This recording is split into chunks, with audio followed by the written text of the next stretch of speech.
to our Big Tech versus Conservatives event, how big tech companies are censoring our point of view.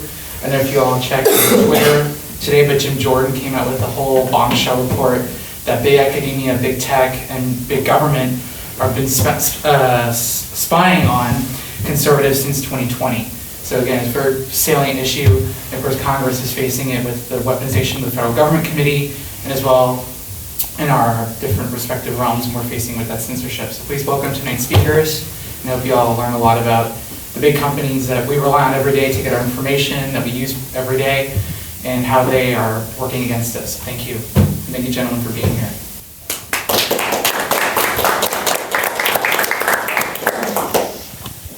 Well, thanks for having us. My name is Dean. I run a YouTube channel. I've been, dealing with censorship since I, came out as conservative. I remember the first bit of explicitly conservative media I put out was something super benign. It was just saying, Trump isn't a fascist, and everyone got up in arms about it. YouTube took they didn't take the video down initially. They demonetized it.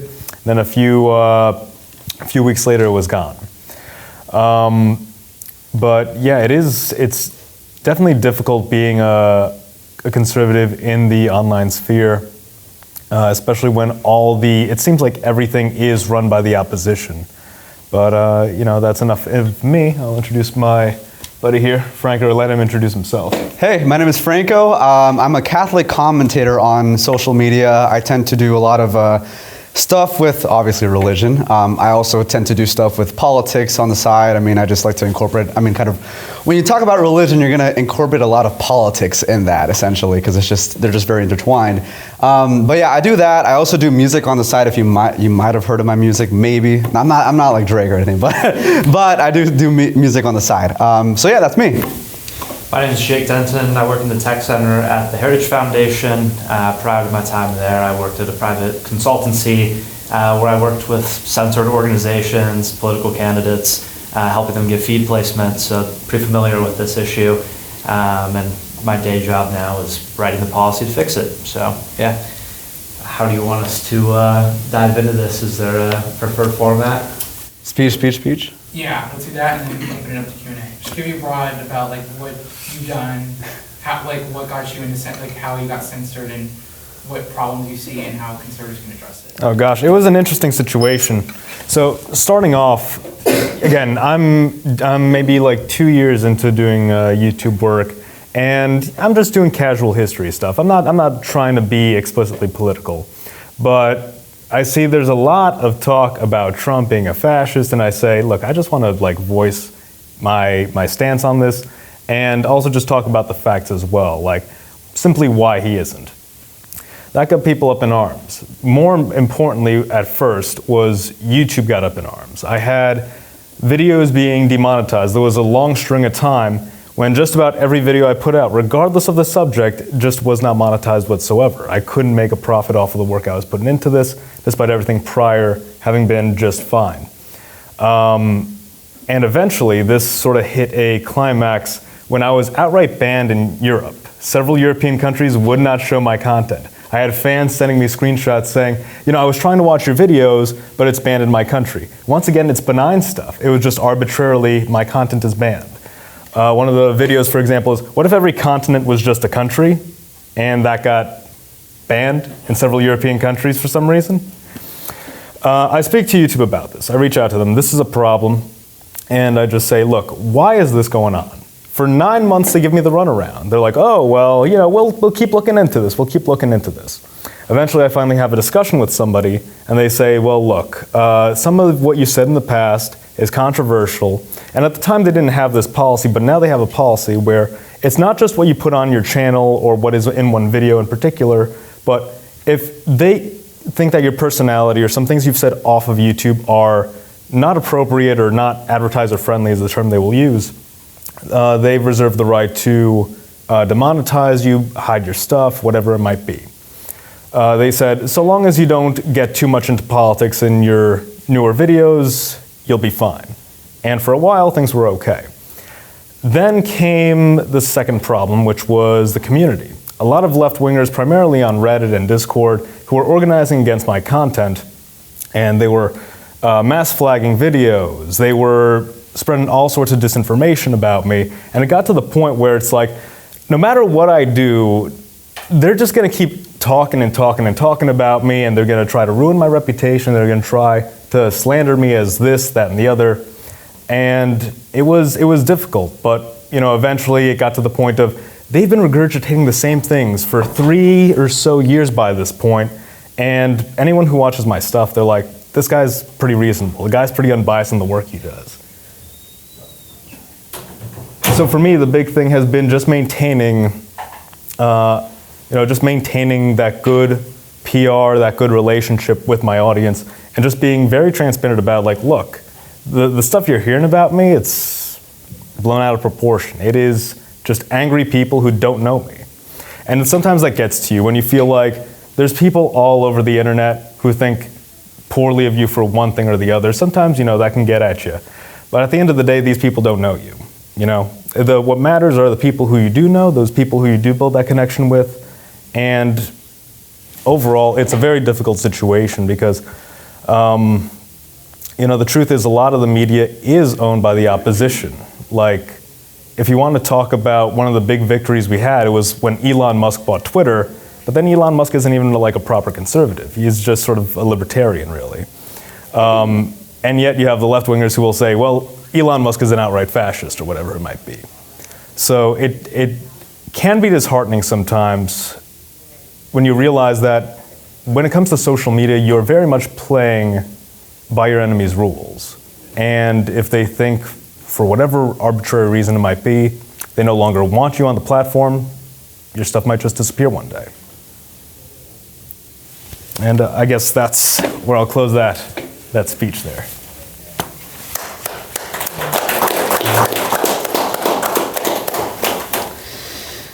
Hey everyone, I wrote some notes down. Let me pull them up real quick. Give me 1 second. Yeah, so I really want to take an emphasis on freedom of speech. Kind of give this is kind of a stance that I don't think gets repeated enough nowadays in our current atmosphere, especially in the political atmosphere, especially with the big conservative companies. They don't really tend to talk about this too much, and I really do think it's a reason why we're losing right now. And I think that if we are to get rid of a problem, we have to cut it at the root. So first off, I want to establish why they censor us. They censor us because we essentially embody pretty much everything that they detest. I mean, the biggest thing being God. I'm assuming a lot of you guys here in this audience, if you guys are conservative, I'm assuming you guys are probably Christian, right? And God being the most authoritative thing that can establish morality in the universe. I mean, these people essentially want their own will to be done. I mean, that's kind of like liberalism in a sense. It's their own will to be done. My will be done. I will not serve you, non-serviam, like how Satan says. And that essentially, that's why they hate us so much, and that's why they want to censor us as much as possible, because they don't want the truth to get out there. Because they know that if the truth gets out there, they're in trouble. They're pretty much in trouble, right? And especially because the truth is powerful. When the truth gets out there, it can be very powerful. It's like a diamond, right? A diamond already is beautiful. And it's even more powerful when talented minds can kind of shine the light in a way in the diamond to make the diamond look even more beautiful than it really is, right? I mean, well, it's already beautiful, but you get what I'm saying, right? You get what I'm saying. Anyways, hold on, what's the next point? Okay, there we go. Anyways, the freedom to speak virtue, I think that's really where I would draw a huge line with a lot of people what they believe as freedom to be. Because a lot of people think freedom just means the freedom to kind of persuade your own vices, to get addicted to pornography, to get addicted to casual sex, hookup culture.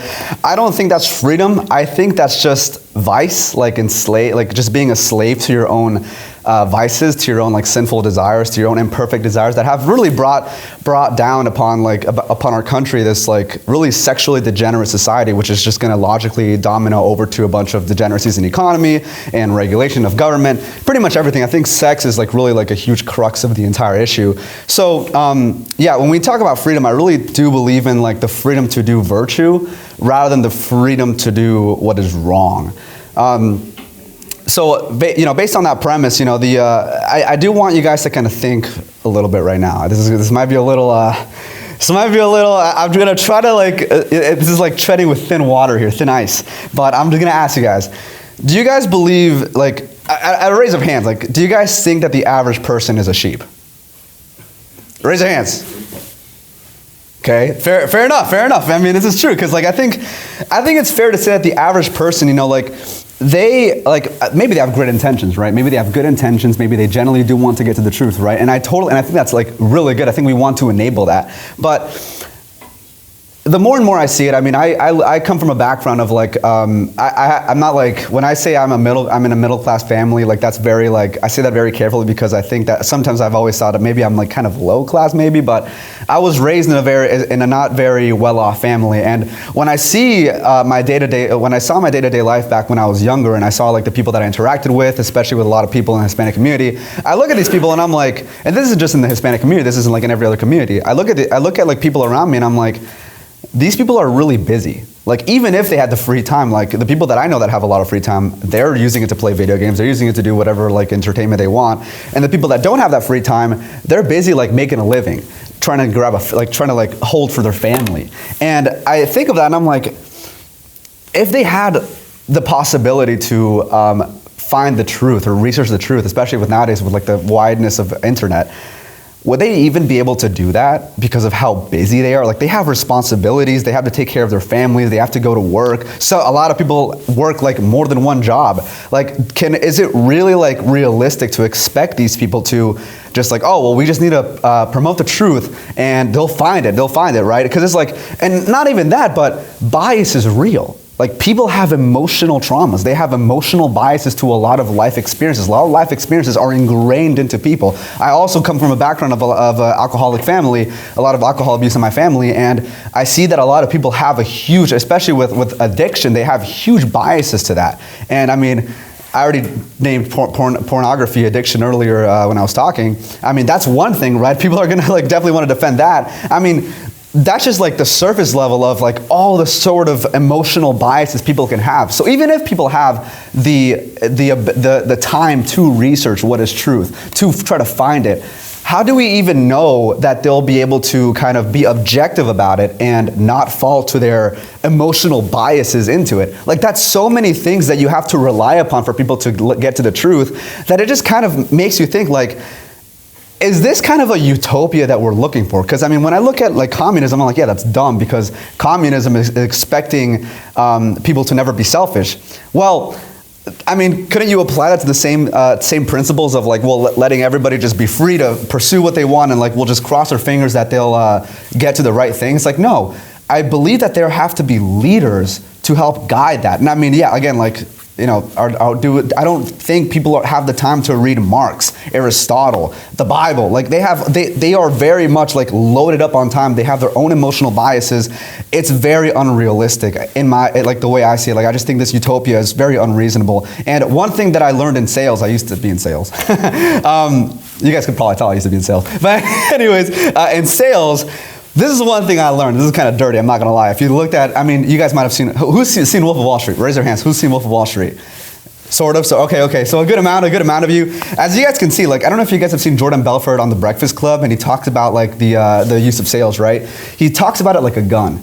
It's like a gun, so it's not like inherently bad. It just depends on who's using it, essentially, right? So this essentially means that like people are largely like sheep. They can essentially, like, if you are able to use this weapon of sales on people, and I've seen this firsthand when I was in sales, I would like implement the tactics and stuff like that, and it worked a lot of times if people just gave me the time of day. That's why some people were like, just tell me your price, And I'm like, well, let me talk to you for a little bit. They're like, no, tell me your price. I'm like, okay, I can't, I'm not gonna sell you on it. So I would just move on, right? Now, I would always make sure to sell what I thought was morally correct, so, you know, don't worry, I wasn't selling anything bad. But that being said, right, one thing I learned really quickly is that, yeah, people are definitely sheep. I myself included, I tend to fall for things sometimes. I mean, I'm sure a lot of us here want to believe that we're immune to propaganda, but unfortunately, a lot of us aren't. It's just the truth. That's just how humans are naturally wired. We tend to be very influenced. And speaking of people that get influenced easily, children. When the left calls us hypocrites for wanting to ban like certain LGBT books from public schools and elementary schools, and they call us hypocrites because we're like, oh, we want free speech, but then we want to ban these like inappropriate books for children. I mean, they are correct. I mean, just by definition, like, yeah, I know it's children, and like, yeah, that stuff shouldn't be touching children, but by definition, like, yeah, it is correct. You are limiting some sort of like, you are putting some sort of regulation on the freedom to express or speak in writing, or, you know, to write, and put that into children's books, right? So, and I know, like, they're like, okay, yeah, like, yeah, sure, like, yeah, well, that's just children, you know. I mean, obviously, adults can have more wisdom or whatever, but remember everything else that I just told you earlier? I mean, I'm sure a lot of you guys have seen adults that act like children. So with that being said, right, the opposite of leftist censorship, it's not being against censorship in general. At least I don't think so, because that just reminds me of the gun control arguments. Like, okay, well, what's the solution to bad guys with a gun? Like, no guns at all? It's like, no, we want good guys with a gun, not bad guys, like not just take away guns in general, because guns are already gonna exist. Speech is already gonna exist. Censorship is always going to exist. Power is always going to exist.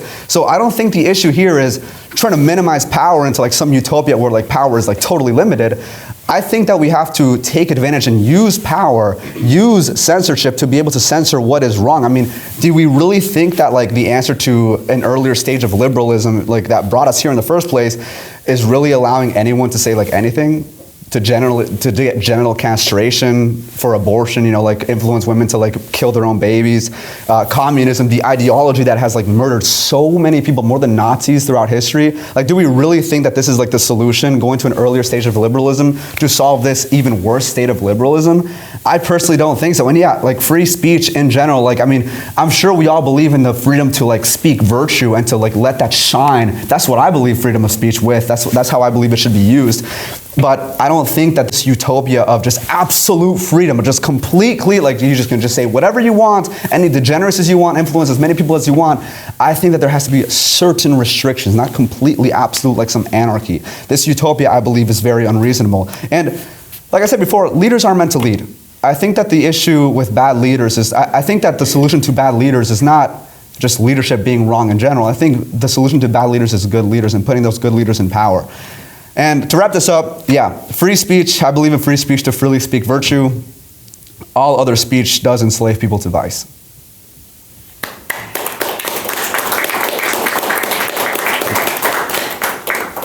All right, so, you know, as we've established here, the censorship issue and digital politics in general is largely framed around free speech. The ability to post is often the connotation.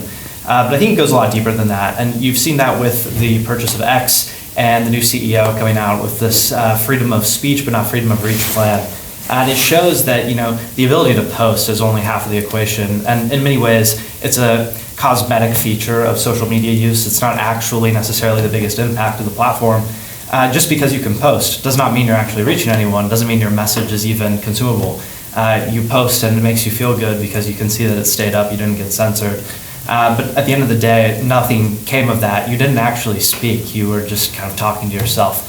And you see that and take shape in many different ways. You know, Instagram, for instance, one of my clients at the consultancy was running for office, very controversial figure, had a big profile. They banned him from captioning or commenting on his own post. You could upload a photo, but you couldn't engage with your community. So you have the freedom to post, you just don't have the freedom to reply. And what this does is it makes the candidate look like an idiot because he's not captioning, he's not replying. And then it also just kind of demoralizes you.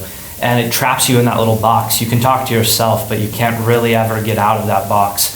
And I think that's kind of an important part of this whole puzzle to consider, is that, you know, if we put all the eggs in the speech basket, it doesn't actually amount to a freer, more fair internet. It really just results in the exact same reality we find ourselves in today. And when you look at the landscape on Capitol Hill, most of our lawmakers are pushing for this landscape. They want to solidify the dynamic we currently live in, where it's that freedom of speech but not freedom of reach. And ultimately what it boils down to is the algorithms, the very foundation of these platforms of search, have an advantage given to the legacy media or to preferred content creators. So you think about the Crowder, Tranifesto that was posted, censored on Facebook, censored on Google. You get the Google result when you type it in. Things are changing very quickly. You know, here's another thing to, distract you. But the reality is, even if, they didn't have that little cosmetic bubble that told you things are getting crazy in the information space, they're still going to preference the New York Times, they're still going to preference the Wall Street Journal and their legacy partners because it's built into the algorithm. And so when you consider this kind of hype around alternative media, build your own platform, there's a new hope somewhere else, it's largely, a bundle of lies. There's no reality in which alternative media is able to surpass legacy media because it hinges on discoverability. The same way that you don't have freedom of reach on Twitter is the same way that Timcast or one of these other kind of new media groups does not have freedom of reach on Google or Bing or even DuckDuckGo. These legacy brands that have tarnished their reputation have brought about like a more consumable alternative like a DuckDuckGo, but they're not immune to the pressures of big tech. DuckDuckGo, unbeknownst to most users, is pretty much controlled by Microsoft. Is Microsoft really going to be a conservative champion? No. And so really what it all boils down to is a battle over the very foundations of our internet. And it's these core platforms that have consumed as much market share as any industry at any time in all of history. Far more significant than the railroads, far more significant than any of these other trust-busting instances in history, but no one ever talks about it because they're ones and zeros, and it's very hard to conceptualize in the physical world what 75% market share of search really means. What it means is control. And so I think when you try and consider the kind of political landscape and how it relates to censorship or what does it mean to be a conservative online, it all hinges on control. And we don't have any. And that's really the struggle here, because when you consider the electoral landscape, obviously the races are going on tonight, you have to rely entirely upon guerrilla warfare. It incentivizes you to go a completely different route than your mainstream endorsed candidates. And that puts you into hot water because they're pushing you to do things that are in a gray area with the FEC or the state lawmakers. And we're just pushed into a corner. It's like, are you going to just accept the censorship and the deplatforming, or are you going to try and do something? And they kind of dangle the do something opportunity in front of you, knowing that if you actually do strike at them, they're going to punish you. And so we're in this kind of cat and mouse game, and we're losing dramatically. And our lawmakers either don't care or don't get it. And so it's a very kind of bleak outlook, but it's why it's important to have young people go and work for these campaigns and to change the way that you communicate online, because really what they're relying upon is that you're going to continue to use the playbook that the original consultant class made in the early 2000s for Facebook.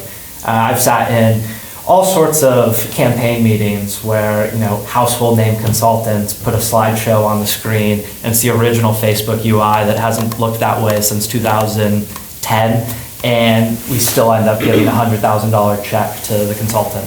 And you wonder why your favorite candidate loses. It's that. And so when you're able to go to some random congressional district or state rep and give them a new media playbook, or even just try an idea you have, you're doing them a huge favor that the kind of institutionalized right wing can't offer them, because they haven't changed the playbook and they don't really want to change the playbook. It's very profitable. So that's pretty much it for my spiel. I'd like to expand a little on what both of my friends here said. Free speech is almost euphemistic the way it's used. It's very idealistic. It's, hey, if we just put all the ideas out there, the very best are going to rise to the top. That's not necessarily how things work. What works, what takes off is what's popular. And free speech is fantastic when you hold the reins of power. Your opponents are never really going to beat you. But when you have free speech and your opponent owns all the media companies, all the social media companies, all the search engines, you're never going to get out there. As Jake said, you have freedom of speech, but not freedom of reach. What you say it essentially amounts to you just rambling to yourself, and that doesn't help anybody. We do need to be able to recognize that if we want to win, free speech alone is it is a euphemism. It is that little thing we need to get past to the point where we have control, and then we say, okay, now we are going to decide what the rules are, because that's the only way you sort of sustain power. But it's clearly not working anymore, because the left used free speech as a talking point back in the 60s during the whole counterculture thing, And that's how they gained power, because they preyed on conservatives' goodwill and idealism and people playing by the rules. What happened is they said, okay, now we are popular. Now we're going to suppress you. And now we're the suppressed party. And we can say free speech, but they know what that means. They know what free speech leads to, and they don't want to give that to us.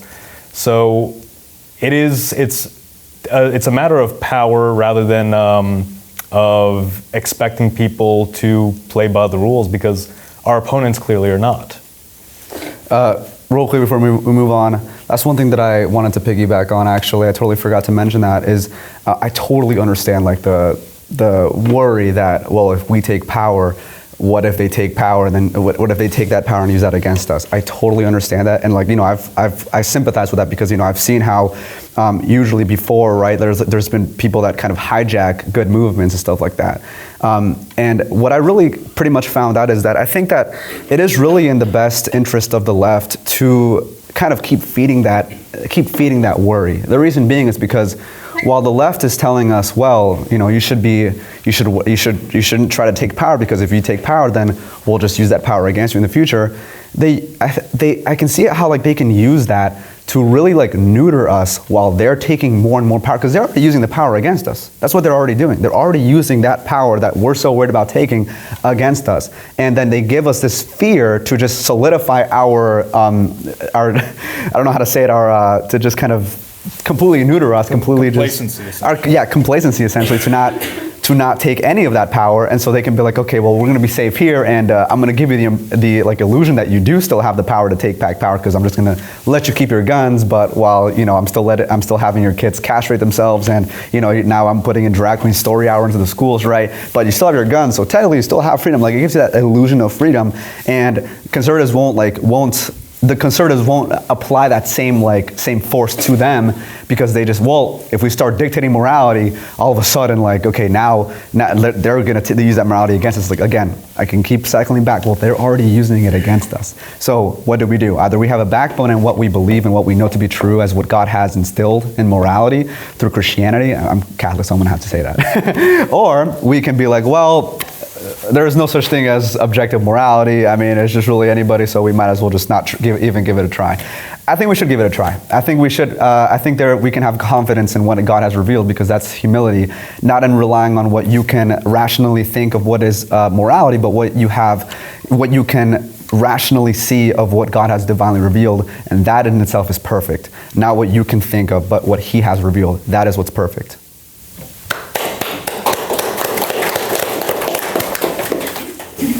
Want to open up to questions? I'm curious as to like what you guys see from like the creator side. Is there any sort of movement or like push from creators to try to like fight back against this, or like, you know, create a new platform? Like, what's kind of like going on there on the creator side? So I've been doing my line of work for about 7 years, and I have seen conservative content creators lose their platforms and try to take off on alt media. I've seen conservative content creators try to launch their own media. Not even just conservative, but I've seen other content creators, big guys who have millions of subscribers, try to create their own platforms outside of YouTube because they want to be able to sustain themselves and have a reliable source of income that isn't dependent on YouTube's arbitrary demonetization policies.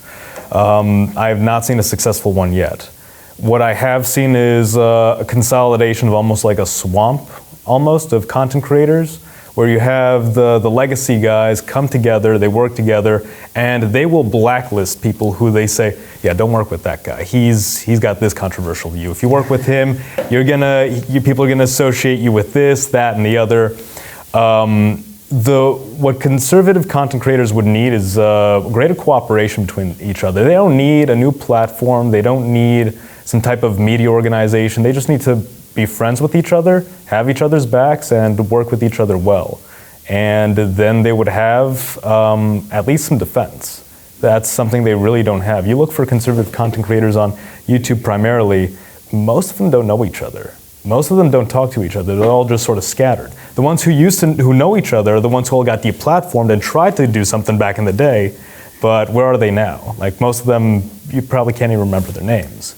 That's so true. Yeah, no, I mean, he's talking, I know like a few of our mutual connections, like, you know, they were talking about, I think one of them, like Vince Dow, he was talking about how, okay, well, you know, he was complaining, he was quote tweeting or something. He was replying to some leftist like, okay, well, if you guys believe so much in freedom of speech, how about you guys take over like all the social media platforms? And it's like, well, we did, and then they banned us essentially. So it's like, now here's the thing. Here's where I think that a lot of people, and again, I might be speaking a little too boldly on this, despite me not having their experiences, because like I do have these guys, like they have gone, like they've worked hard, they've like built so much of a following, then they just got yeeted off of TikTok or something. I understand that. However, and maybe it's just that I can have this view because I haven't experienced that as much as they have. But I do think that even if like we experience that like censorship and stuff like that, I think if you can be optical enough, if you can like word yourself well enough, I think there is still a possibility. Like I just think, because like for example, like I was able to get a few of my videos to rack up a good amount of numbers in social media, and I took like precautions that were like just overboard. Like for example, one time I did like a kind of like a parody video of like Andrew Tate but Catholic, and so I would like kind of mimic how Andrew Tate would talk. I wore like sunglasses or whatever, and I would give like a whole dissertation against pornography, right, and why it should be banned, and that reached like almost 1 million views. But I made sure to like censor every single time I said porn. Like every single time I said that word, or like anything that could like that TikTok might be like, oh well, you said something like that's against our community guidelines, we're gonna take that off. Like I made sure to censor every single thing. It might take a little bit more effort, but I think that it's possible. And I think that again, the way that you frame it, the way you frame your stuff. I mean, really what I'm seeing is that a lot of these people that got taken off of the platforms, I mean, they were talking about explicitly Republican issues, which I think is crucial. It's important, definitely. It's definitely important to talk about like crucial Republican issues. But one thing that I've seen a lot of people, especially, I mean, this is my story as well, is like kind of seeing everything else kind of play into part, like to just vote Republican, is if people immediately like, if you can get them on the religion thing, if you can get them on like the spirituality thing, like the stuff with the social issues, everything else is, this is what I've seen, this is just personally what I've seen, everything else is gonna fall in line. Because if you get somebody that's like again, I'm just an experience. I'm gonna talk about my own experience. I'm a Catholic. I wasn't practicing Catholic all the time. I was raised Catholic, but I mean, I didn't really know much. I don't think I even knew what a sin was like during high school. I explored Islam, Buddhism, Judaism. Well, didn't explore Buddhism. I mean, like more spiritual, New Age spirituality. I indulged in it a little bit. Then I kind of left it. Then eventually I got into Christianity as a Protestant, and then then a couple of months later I reverted to my Catholicism. That's for another day if you guys want to ask me about that. But what I saw is that once I got deeper into my spirituality, I essentially saw this like every other thing of my politics, it just all fell into place. It just all fell into place because the church is already against abortion. The church is already against contraception. It's already against masturbation. It's already against pornography. It's like, these are all things that are essentially doctrinal, and some that like a person that's like spiritual has to like literally submit to all of these things. And again, if you can get somebody on that on the Jesus aspect, they're essentially going to like fall to every single thing if you really get them at their heart. So I think that if you really like promote the love message, like the actual love message, not the love is love message, like the love as in like defined by the church as in like love meaning to will the good of the other. Well, what is the good of the other? What does good mean? Is there an ultimate good? Is good an objective? Is there an objective good, right? Is morality objective, right? That's where you're gonna get into all that stuff. Okay, what is actually good? Is indulging in your mental illness of gender dysphoria, is that good? Like, no, that's not good. Like, clearly that's like something that harms you. So I'm kind of going off the rails, but anyways, what I'm trying to say is like, I think there is a way you can definitely, if you can be optical enough and like kind of be very careful on how you word things. I'm not saying concede on the truth. I'm not saying that. I'm just saying the way you present the truth. This is sales. This is sales. The way you persuade people on the truth, that's really going to impact how people accept it, and could significantly decrease your chances of getting censored. I strongly believe that, even though it might be a little bold for me to say, but that's what I'd say. Yeah. I think that's what I say first. Just to preface, would you consider yourself an integralist, like in terms of government? Integralist? Like integral, like integrating like religion, like Catholicism in the state. Is that like the general question? What would the other options be? Would you have like basically like biblically mandated like laws? Well, what do you mean biblically mandated? Like a Catholic theocracy. Yeah, Catholic. Well, Catholic theocracy is not a good term. You might change how you answer the question, but then the point is opticalness, you know what I'm saying? the question is like, at what point do citizens become so incompetent that the government has to tell them what they should think? It's a good question. Yeah, no, I'll definitely answer it. So, but let me preface this by this, because again, but I'm not going to be a politician about it. I will answer. But let me preface this by this.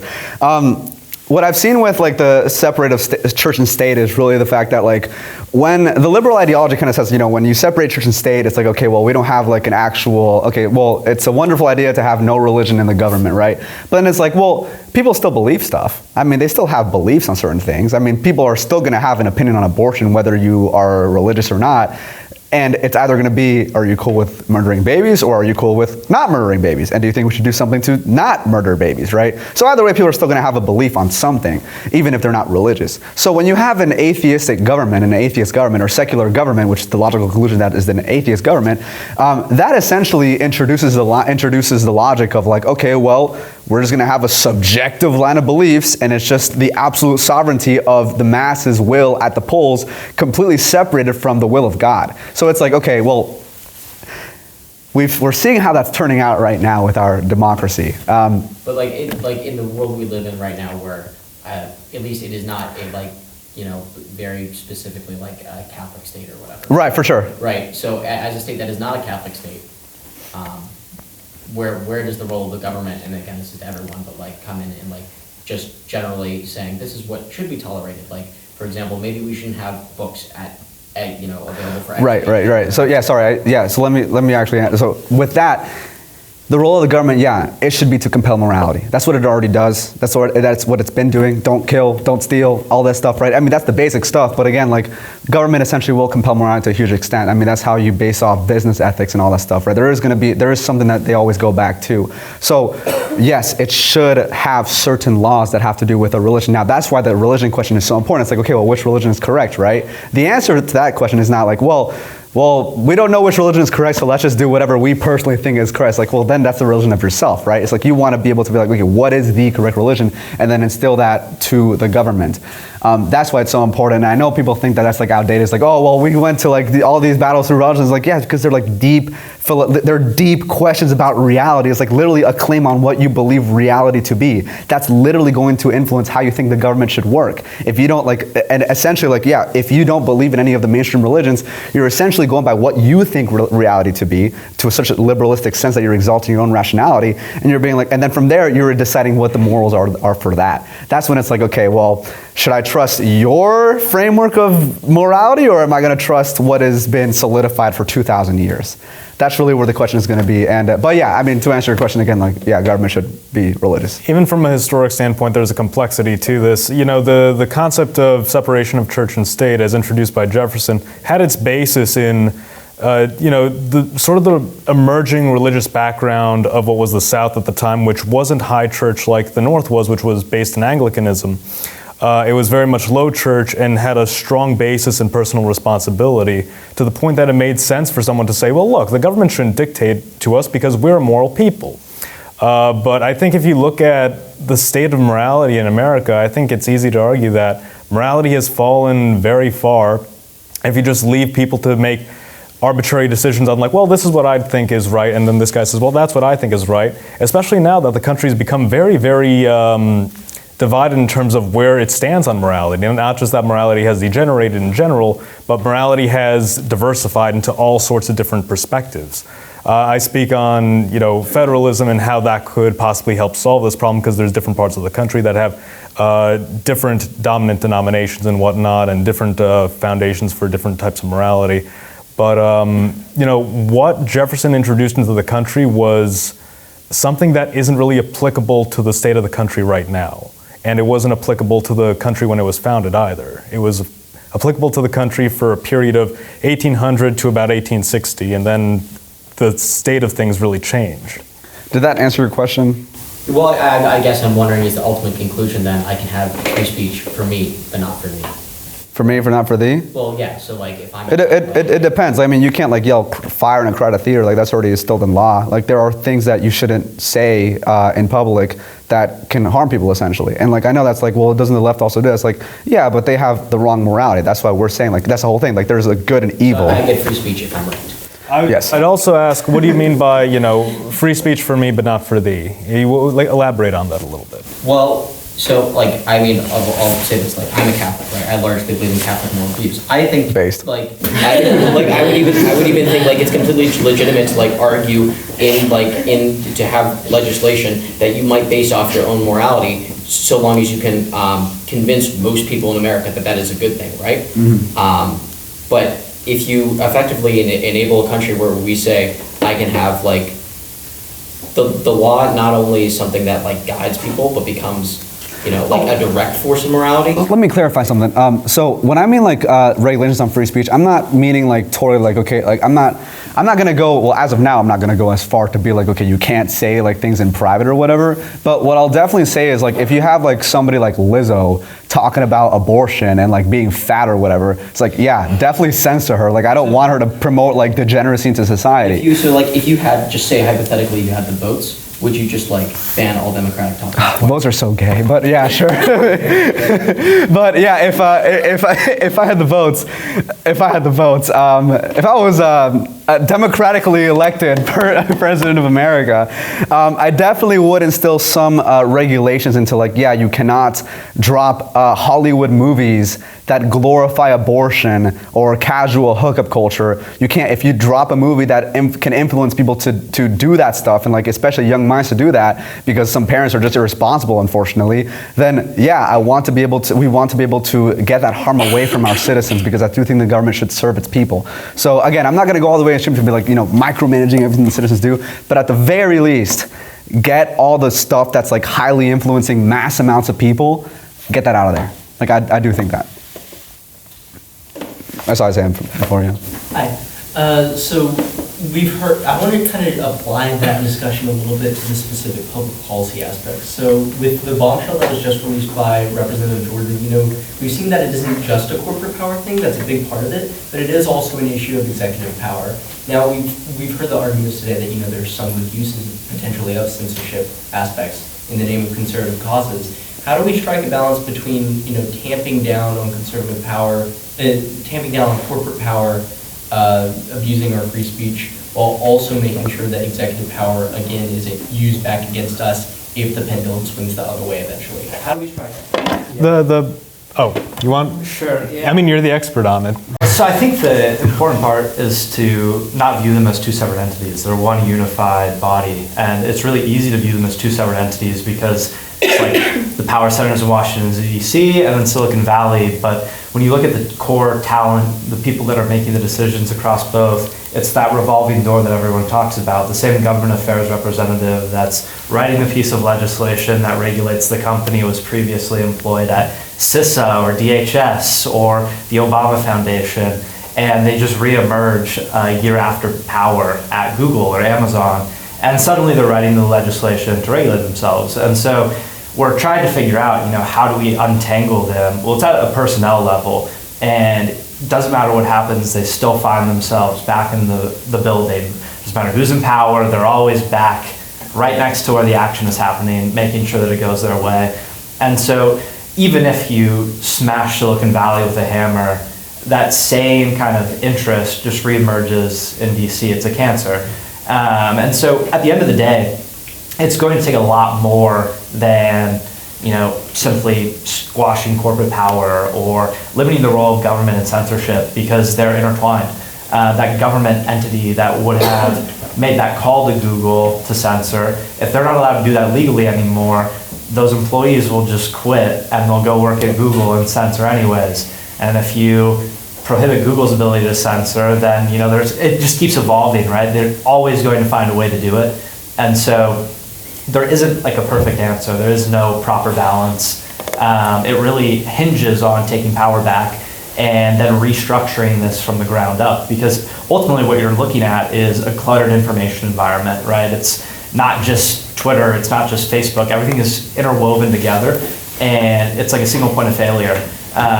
The minute you press send, there's that ability for the hand to come in and weigh the outcome. So that's the unfortunate reality, is like it's a much bigger beast than a single legislative action.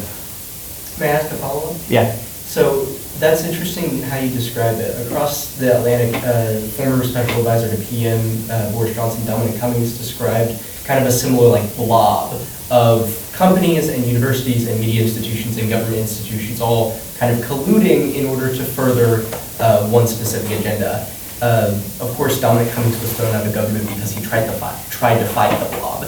How do we fight the blob? Yeah, it's tough, honestly. I think it ends up back in the States. The federal is just like too big, right? So I was talking to a lawmaker in Tennessee today, given the censorship of the Tranifesto. How do you potentially allow for that coverage to happen again? Well, it's common carrier legislation, and the federal lawmakers aren't going to do that because it's too much of a lift. But at a state level, the legislative dynamic is a little bit more favorable. You could potentially pull that off, and then suddenly, due to the compliance burden, it's the law of the land, because you're not going to have a different platform available in Tennessee that you would in California. Everyone just gets the same thing. It's Tennessee's version. And so that's really what it comes down to, but that blob is a lot bigger than people realize, and it's a lot more profitable than people realize. The Election Integrity Partnership basically shaped the 2020 cycle and the 2022 cycle, and it was this collection of academic institutions, consultancy comprised of entirely former CIA agents, mass flagging with the help of AI, every single conservative post on social media. They outnumbered the manual review of Twitter or Facebook like 1,000 to 1. How do you do that? It's all automated. And they were given the keys. Just this independent group is now the moderating force for the entire internet. And it still is out there. Like the Election Integrity Partnership is still doing things. They still have State Department money. The money is pumping through that blob. And until the money stops, the blob just keeps growing.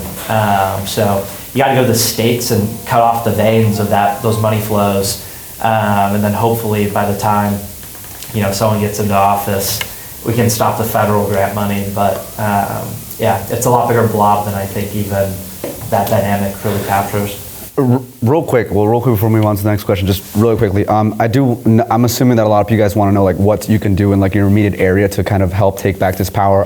What I would really recommend is getting involved in your communities. I mean, just changing people's hearts one person at a time is like, it goes a long way. Like you will be so surprised. I mean, one person that you can change their minds. I mean, it was, again, like I'm able to reach a lot of people on my social media, and it was because somebody changed my mind on a lot of these things, right? You don't know who you might impact in your life. So if you go out and get involved in your church community, you get involved in your, like just any communities in general, right? You're looking for one that to get more involved in, and just be, even at your workplace, being like a good representative of God, or, whatever you, of virtue, right? If God is too controversial for you guys, but if being a good representative of Christ, right?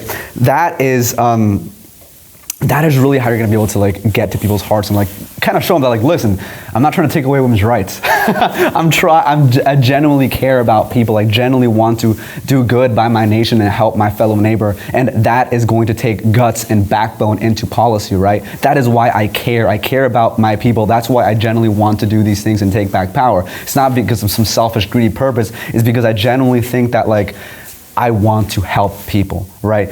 If people can see that and they can see like the way you communicate, like it's because they are, it's because you actually care about them, right? Like, I mean, in-person, one-on-one conversations are gonna go a long way. It really will be. And again, you don't know who you're gonna meet. I definitely implore you to do that. Every single one of you guys, be involved in your own communities, get more involved, get more social. Like, that is really how you're gonna be able to slowly do your own part in changing the entire culture. So I have a question about AI policy, and I think, obviously AI creates these echo chambers, and if the media right now and the big tech companies are controlled by the left, it's only going to make those echo chambers worse by not even real people, but like these internet entities, So what do you think the government, either the federal or the states, could do to regulate AI to make sure that it's not biasing its users to the left? Yeah, I think what's important to understand about it too is it's not, AI in and of itself isn't an echo chamber, it's the enforcement arm of the echo chamber, right? And so it makes sure that you behave in every environment, whether it be the hiring process or you're in the classroom. In China, they have cameras that monitor behavior and do predictive policing in the classroom to make sure that you don't have an outburst. It's what enforces the kind of state agenda or the controlling party's agenda. And really, the main issue you have right now is that most of these AI models run what is essentially called a black box. And so you have thousands of parameters layered on top of each other, and they put essentially this box over the top of it, and you put your query in, the age-old, like, tell me something good Donald Trump did. I can't do that. Tell me something Biden did. Oh, here's like 11. The reason that, that black box is significant is there's something that's going on in that neural network underneath the black box that is telling it to stop saying things about Trump and to allow it to say things about Biden. And so the key for making sure that it isn't the enforcement arm of the kind of echo chamber is to lift the black box. You need explainable AI. So you have to be able to audit its decision trail. And so it comes in two different shapes. You have local explainability, which is essentially a loose explanation as to how it came to a single outcome. So, what is 2 + 2? It's 4. Here's like the loose arithmetic as to why I came to that conclusion. And then for more consequential systems, you have global explainability, which includes the training language. So everything that is scraped across the internet, and then it will walk you through that neural burst and tell you how it synthesized each piece of information to reach that final conclusion. So it's much more built out. So what we're dealing with right now are these very inconsequential systems that really have no impact on our lives. ChatGPT, like, it's helpful, and it's kind of a pain in the ass that it won't tell you the one good thing that Trump did or two or whatever, but you could overcome it. You throw it in Google or whatever. The black box becomes really consequential when it comes to the criminal justice system, because it's already being used in like 13 different states for sentencing recommendations. You could have something that was on your Facebook when you were 9 years old that went into your sentencing decision that got you another year in prison. You won't know. There is no way to audit the decision making. It just gives you a risk score, helps inform the sentencing. The IRS is going to start using AI to inform its auditing trails. What indicated that you were someone they wanted to audit? Maybe your neighborhood, your employer, you work for a conservative organization, you're in College Republicans. That could have been all it took to indicate an audit. There's no way for you to challenge it, no way to claim discrimination, because it's underneath the black box. So what we're doing right now is going door to door on Capitol Hill in the States and trying to get them to lift the black box. And the first person to do it, it's going to pop up everywhere. So it's just a battle between like $1 trillion worth of market cap and their lobbying influence and a couple of dorks. But people are interested, so there's hope. But it's a struggle. To cover a tangent of that, I think the idea of echo chambers is interesting because we hear often that, the internet has allowed us to create a more, cosmopolitan yet more homogenized culture across at least the English-speaking world. But you see this natural manifestation of different subcultures on the internet that don't want to interact with other circles. They like to hear what they want to hear, and that's just sort of culture. At the end of the day, you're having this this amalgam of spaces where it's like, this is what we want, this is what we tolerate, and if you don't abide by that, we're going to kick you out of this sphere. We'll ban you on these platforms. I'm not talking about like the websites themselves, but sometimes it is the websites. But sometimes it's like a moderator that says, I don't want you on this server, I don't want you on this platform, I don't want you on this page, whatever it might be. So, that's not necessarily an answer, but just as a tangent, the idea of echo chambers, it seems like something that just naturally will manifest if you give people the opportunity to have circles where they can decide what their interests, morals, and values are going to be. Any other questions? No more questions? Really? So going back to what you mentioned earlier about trust busting, it's become evident the harm that can occur when we have so few social media companies and tech companies basically monopolizing the space. Do you think it's the government's place to break them up, and would that help mitigate the censorship against conservatives? I think it is absolutely the government's place to break them up. I think it was negligent to allow it to get this bad in the first place, and it's the only way out, really. The unfortunate thing is that negligence resulted in a very complicated situation where even if you come in and drop the hammer and break each company into a million different entities, the core technology remains the same from when it was a unified enterprise. And that's something we have to explain to lawmakers when it comes to TikTok. Everyone wants to just do the US sale, simple, clean, separate China. It's a US sale of the Chinese originated algorithm. It's an extension of that, entity that you hope to get rid of. It's the exact same thing in antitrust. If we were to break Google into a million pieces, they're still going to have the same ad tech model. They're still going to have the same core algorithms that power search. And so you're never going to untangle that technology because it's the only thing that makes it valuable.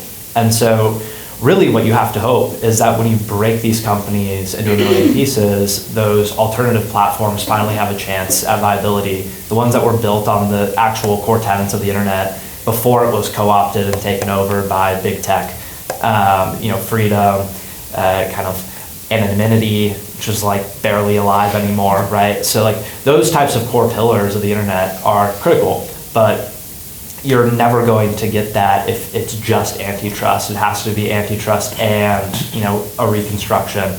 But the reality is it's looking very unlikely we get a single antitrust piece of legislation across the finish line this Congress. We got the Open Apps Market Act, which is like one of the rare pieces of bipartisan antitrust legislation, get a little bit of interest.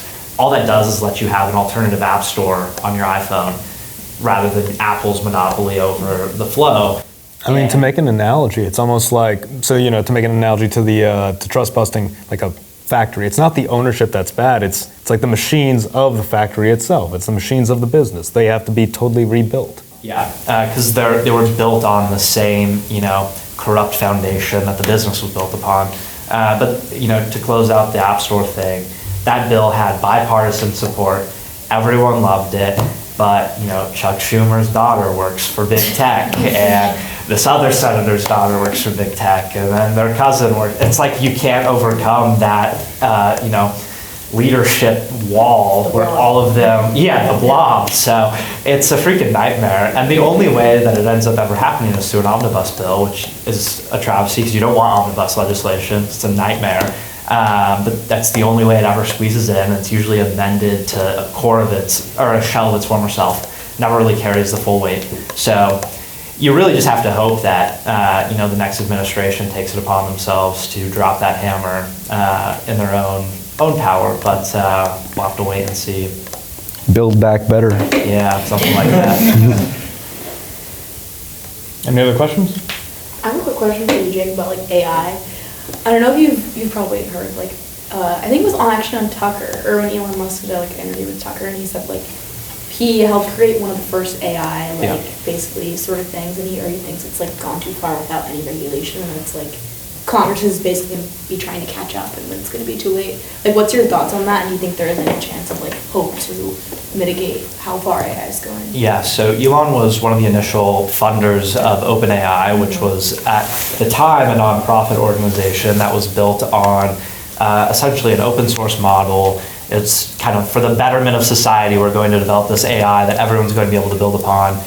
They were trying to do it in an explainable fashion. It's one of the only archives of explainable AI literature anywhere on the internet.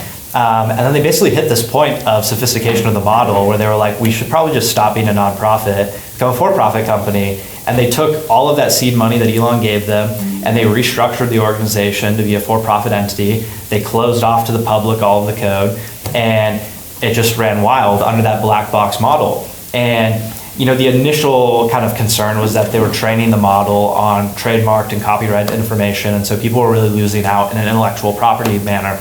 But then it snowballed because you could start to see how it could teach you how to make a dirty bomb, or that it could censor President Trump's accomplishments, and it starts kind of snowballing. And then you see yesterday OpenAI has Dev Day, and it essentially allows for independent developers to build upon ChatGPT's core model, core technology, and customize it to their own use case.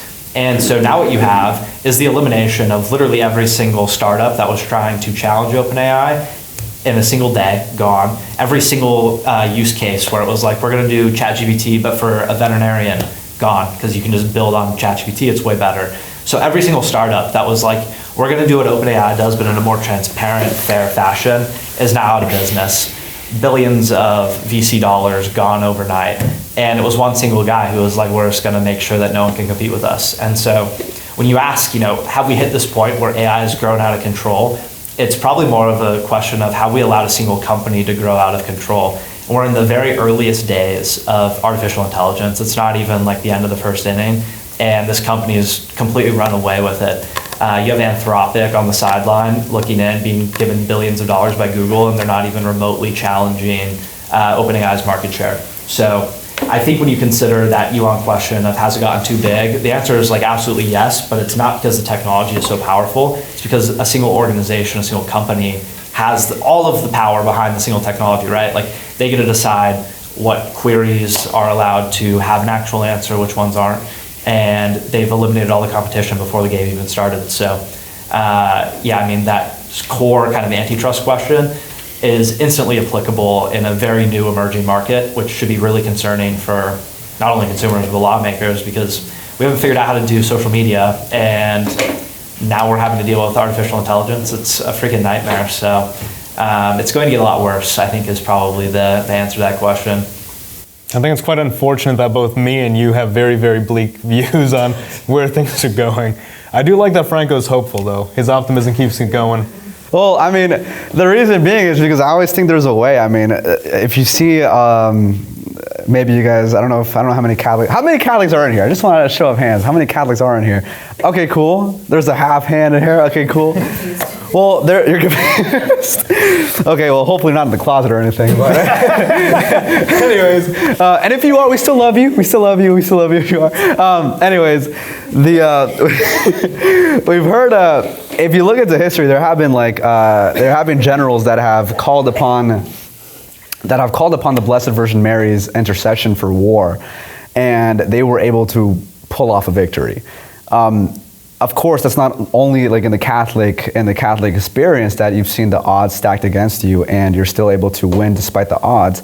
I mean, the founding of this country is quite literally an embodiment of that. The fact that, now, you know, I have my own controversial opinions on the foundation of this country because, well, anyways, I'm not going to get into that. But anyways, this country, it is impressive that despite being like, I mean, the British force was like, if not one of the most powerful government or the most powerful force at that time, or one of the most powerful navy at the time. Yes. Yeah. So and they were defeated by a few colonialists in America, right? With a bunch of technology from back then, and it's like the odds. I mean, I would say the odds were. You're the history guy. Would you say the odds were against their favor? The odds were against. I don't want to discourage you, but yeah, the odds were against our favor, but for a lot of different reasons. Okay. Well, anyways, point still stands. The odds were against their favor, and even if that example is not applicable, there's several other examples throughout history that definitely can be applied to the fact that, like, yeah, there have been moments where the odds seemed impossible, and yet we were still able to pull off a victory. I do certainly think that, I mean, Elon Musk buying Twitter, like, I mean, I don't know like what the odds were for that, but I'm sure none of us saw that coming, or maybe like few people did. For example, Roe v. Wade getting overturned. A lot of people didn't think they would see that in their lifetimes, and yet we still saw Roe v. Wade get overturned. I think that there always is a way. Maybe not in our lifetimes. Maybe there is in our lifetimes. But I think that if we genuinely are striving to put in our best effort, prayer, also action and all that stuff. I mean, I think that we definitely can see like an opening into succeeding. The whole rule of about like, you know, every empire lasts for about 200 years, 250 years, 300 years maybe before it crumbles. Like, yeah, that's a pattern. That's not a law. It's not as if it's like embedded in destiny, unless you believe in predestination. Such a myth, too. Yeah. Honestly. Oh, is it a myth? Yeah. Most people use this to refer to Rome, but it's like Rome was a republic for centuries before it was an empire. Well, there you go. So anyways, there's always hope. So that's why I think that, like, you know, I generally do think that if there always is a way, and if there isn't, either way, Christ wins in the end. So why don't you just try your hardest now? Yeah, I agree with Franco. You know, I see things as being in a bad situation. I look at things and I say, you know, hope for the best but prepare for the worst. I see a lot of stuff against us, but so long as there's blood pumping through our veins, it's like, what option do we have but to try? And we have God on our side, so you know, you can't really compete with that. Jake, you want to add to that? You guys covered it. Get out of here. We're 20 minutes up.